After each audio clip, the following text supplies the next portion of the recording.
qayb ka mid ah mas'uuliyiinta iyo waliba siyaasiyiinta ku dhaqan magaalada Jowhar ee xarunta maamulka Hirshabelle oo la hadlay telefishinka bulsho ayaa waxa ay ka hadleen muddo-kordhinta loo sameeyay madaxweynaha maamulka Hirshabelle ee ku aadan inuu ku soo xulo golaha wasiirada ee maamulka Hirshabelle.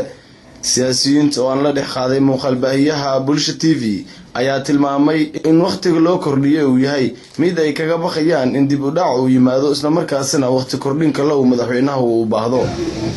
golaha wasiiradu sidii hadda kor waxaa la rajeynayay inay soo dhismaan, laakiin waxaan ogsoonahay xilligii ugu habboonaa oo dhismi lahaayeen in howlo badan oo mataqaanaa doorashooyinkii ama aqalka sare ama aqalka hoose ahaa ay ku soo aadeen.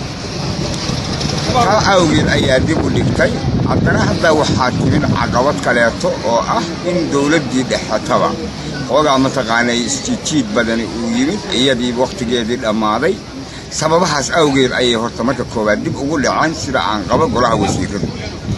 isku soo laay waxaan leeyahay dowladdu Hirshabelle maamul goboleedka Hirshabelle waxaa u taala hawshiisa gaarka ah, tan qarankana waxbuu ku leeyahay. haddii marka mid kali ah priority-ga la siiyo oo awoodda la saaro, tii kale ayaa baaba'aysa. waxaan qabaa anigu marka hadda xildhibaanadu dib ayay u dhigeen sababa jira awgood, laakiin mar dambeeto inaysan dib u dhicinin.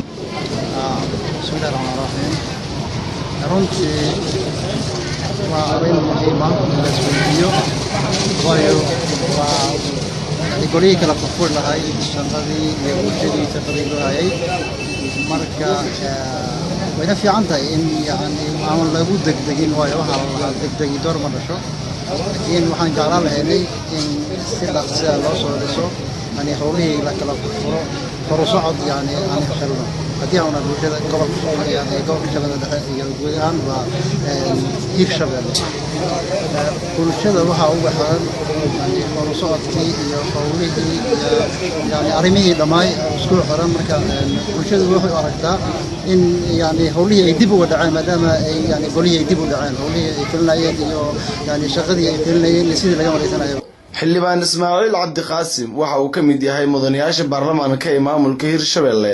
waxa uu wareysi gaar ah siiyay telefishinka Bulsho. waxa uu sheegay in golaha wasiirada haddii waqtiga loogu talagalay madaxweynuhu uu ku soo xuli waayo ay ka go'aan qaadan karaan golaha baarlamaanka Hirshabelle.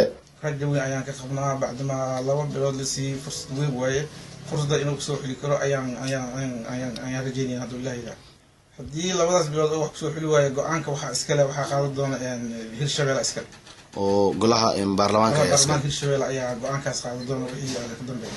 waayahay in waqtiga aad ku kordhiseen ma kala fadhiyo ayaad yeelateen oo aad ku go'aamiseen mise waxaa jira go'aamo oo idinka waaweyn oo arrinkaas keenay? ma kala fadhiyaa lagu go'aamiyay, labaanada kulli ay fadhiyaan ayaa lagu go'aamiyay. wax gooni waxaas maxay waa la wada dhamay qaraarkaas. madaxweynaha maamulka Hirshabelle oo waqtiga loo siiyay inuu ku soo xulo golaha wasiirada ayaa haatan baarlamaanku waxay ugu kordhiyeen 2 bilood oo dib loogu sii daray inuu ku soo xulo golaha wasiirada, waxaana arrinkaasi uu noqday mid haatan ay hadalhayaan bulshada oo idin. Cabdi Fataax Axmed Maclow, telefishinka caalamiga ee Bulsho, Jowhar.